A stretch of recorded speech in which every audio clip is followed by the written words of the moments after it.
ছবিতে আমরা যে মেশিনটা দেখতে পাচ্ছি এটা হলো পার্কিং পে করার জন্য মেশিন। গাড়ি রাস্তার পাশে অথবা পার্কিং প্লেসে গাড়ি পার্ক করার পরে এই মেশিনের মাধ্যমে পেমেন্টটা করতে হয়। তো আমরা দেখতে পাচ্ছি এটা একটা হিউজ সেট আপ, এটা দীর্ঘদিন ধরে এটা ব্যবহৃত হয়ে আসছে।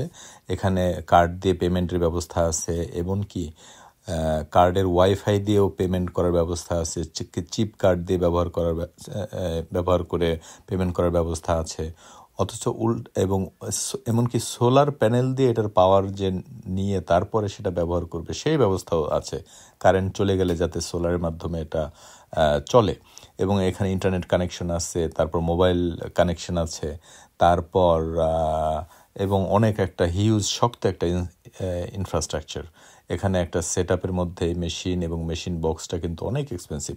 অথচ আপনি পাশে দেখেন, পাশে যে আমরা এই সাইনবোর্ডটা দেখতে পাচ্ছি, এখানে শুধুমাত্র কয়েকটা জোন কোড এবং কিছু ইনফরমেশন এবং একটা কিউআর কোড, এটা দিয়েই কিন্তু আমরা এখন ওই মেশিনের পরিবর্তে শুধুমাত্র এখন এই সাইনবোর্ডের কিউআর কোড দিয়ে আমরা পার্কিং পে করতে পারতেছি। তার মানে এই টেকনোলজি চেঞ্জের যুগে এই রাস্তার পাশে যে গাড়িগুলো পার্ক করা আছে, এরা যখন পার্কিং করবে এখন ইদানিং মানে এই আধুনিক যুগে শুধুমাত্র মোবাইল দিয়ে এই কিউআর কোড স্ক্যান করে পার্কিংটা পে করতে পারছে। কিন্তু আগে কত বড় এক্সপেন্সিভ মেশিন ছিল।